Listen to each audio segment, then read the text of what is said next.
Tell me if you heard this one before. Two wickies walk into a lighthouse and fuck a mermaid.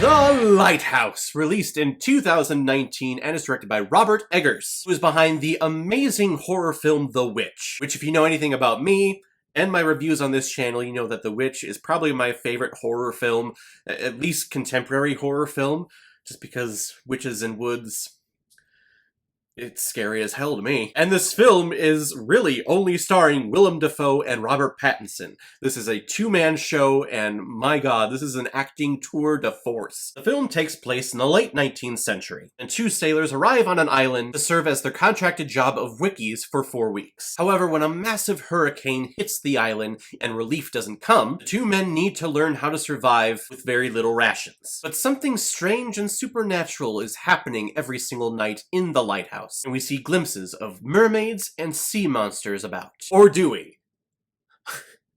This film is such a mindfuck. I don't know where to start. But I will start by saying that Craig over at Bloodhound Picks, he recommended this film to me. He's a great friend from grad school. We were in a couple of shows together, we took a couple of classes, and he reached out to me a couple of weeks ago to interview me with his YouTube channel and his podcast about my process in how I developed Caleb Watches Movies and my YouTube channel. So I'll leave a link in the description of this video for you to click on and go over and listen to that interview. It's a good 2 hours of me just talking about my philosophy on theater, my philosophy on movies, and my process in dealing with, you know, some depression and how I created this YouTube channel. And he has a great channel over there. He's a co-host, Bloodhound Picks. It's a YouTube channel, it is a podcast, and they focus on a lot of obscure horror films. Films that I haven't heard of at all, but it's really fun conversations, very casual. It's really great. I definitely recommend them. Please go over there, check them out. If you like what you hear, if you like what you see, go ahead and give them a subscribe. During our interview, Craig recommended The Lighthouse, and I had heard some great things about it last year. Everyone was talking about how great the acting was, and a film that only has 2 actors throughout the entire thing, yeah, there better damn sure be some great acting, and we get it. The performances here are incredible. There's no words to describe it. They own the screen. They own the situation. They own the source material. It's annoying how great they are. Willem Dafoe in particular. His accent, at first, you're like, what are you doing? This is old-time talking. No one talks like that at all. What the hell are you doing? But it takes you 5 minutes to get the hang of how he talks, and it doesn't sound campy. It doesn't sound made up or a parody at all. If you want just one example of what makes Willem Dafoe a fantastic actor who should have won like 10 different Best Acting category Academy Awards, it's this film. The man is intoxicating. Any line that he says, it's a story, and you are enticed by everything that he says, and every action that he does, and every look that he takes to the camera. And if you want an example of how great Robert Pattinson has grown over the years with his acting ability, it's this film as well. Yes, we all know Twilight. He made the choice to put his face on the map. We get it. I understand it. He did his best with that material. He has done some amazing work after that. Not a lot of people give him credit for being a good actor, but this film, if you need something to hold on to, and if you don't trust that he's going to be a great Batman, watch this movie. He is a great actor. He's going to do just fine in the role of Batman next year. Yes, it's my channel. I always have to tie it back to comic book movies. I mean, hell, we have Green Goblin and we have the Batman squaring off. It's a perfect melding. But this film it's incredible from every aspect, especially the technical aspects. The movie opens, and at first I thought, oh, is my computer broken? Is my screen broken? Because this is not the typical aspect ratio that we see when it comes to films produced nowadays. But it was a conscious decision by the director Robert Eggers to shoot this film on 35mm and to do a 1.19:1 aspect ratio. And the film is shot entirely in black and white. And it was at first a fun trip down memory lane, because I remember when TVs and everything were switching over to widescreen TVs, and my family, for whatever reason, loved buying movies in the full screen aspect ratio. But when you convert to widescreen, either you get the black bars on the side, and then you just have this small, squished-in screen on your big widescreen TV, or it stretches it out, to fit the widescreen, and it just looks terrible. So it was a fun trip down memory lane, but as the film goes along, I'm understanding why he's choosing this aspect ratio. This film has so many hidden secrets, hidden meanings, heck, hidden timelines.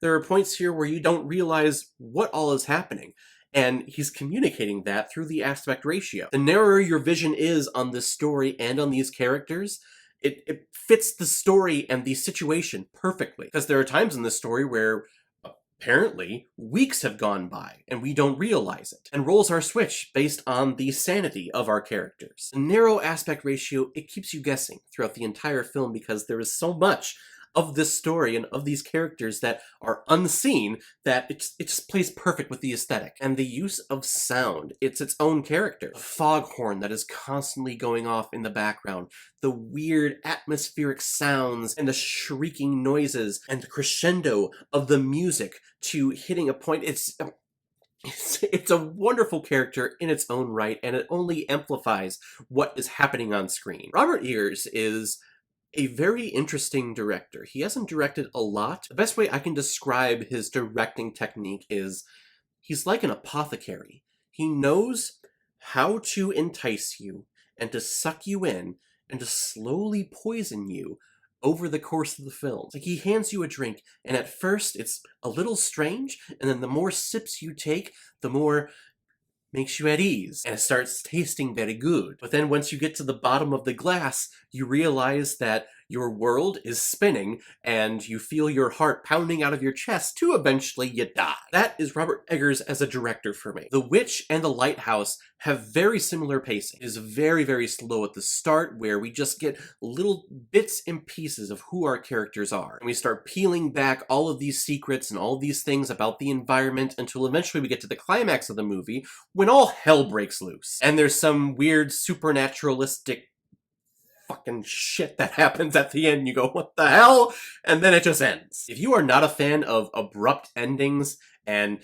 really lack of resolution in your stories, you're probably not going to be very happy at the end of this movie. But if you're going into this movie to watch just some amazing performances and some great technical pieces in storytelling, this film is amazing. It is incredible. One of the best films that I've reviewed this year so far. How this movie was not nominated for Best Picture, I don't know. I think it is brilliant. It at least deserved a Best Acting nomination from Willem Dafoe, and probably a supporting one, or a lead one for Robert Pattinson as well. You know how difficult it is for two people to carry a play or a movie together with no extra help? It is so difficult. And these two actors do it wonderfully. I think that this movie should be researched and studied in acting courses from here to come. This movie is great. It is creepy. It is slow, but the payoff, I promise, it is definitely worth it. I'm going to give The Lighthouse 4.5 out of 5 Blu-rays. It's good. It's good. It's good. Alright everyone, now comes my favorite part in my videos, where I pick which movie I'm going to be watching next. The next one comes as a recommendation from one of my subscribers, Abby Jordan. You recommended Gladiator. This was the start of Russell Crowe fighting around the world. It's also weird timing on my social media feed. I don't know if I was talking about this or I was implementing this into my schedule for recording, but ever since I just initially saw the recommendation for Gladiator, I'm getting all of this notification of, hey, it's the 20-year anniversary of Gladiator, and all of these people doing retrospectives and podcasts about the film. Very strange timing, but I like it. Gladiator was one of those movies where I would watch it in the morning and then rewind it and watch it again in the afternoon. This was on the cusp of VHS just starting to fizzle out, so I mean it when I said I rewound it. I haven't watched it in a couple of years, so definitely excited to check it out. Thank you very much, Abby, for the recommendation. If any of you have recommendations of films that you want me to review on here, leave a recommendation below this video, or go to my Facebook page, my Instagram, or my Twitter. Leave a recommendation there, and if I have access to it, I will watch, review it, and give you a shout on the channel. So guys, have you seen The Lighthouse? What did you think about it? Or if you've never seen it before, and you stumbled across it because of this video, then comment below, let me know what you thought about it. And as always, if you like what you saw here, if you like my take on movies, then hit the subscribe button and hit that bell so you know the next time I release a next movie review. So guys, I will see you next time with my review of Gladiator. So in the meantime, be well, be good to each other, and go watch a movie. Take care, guys.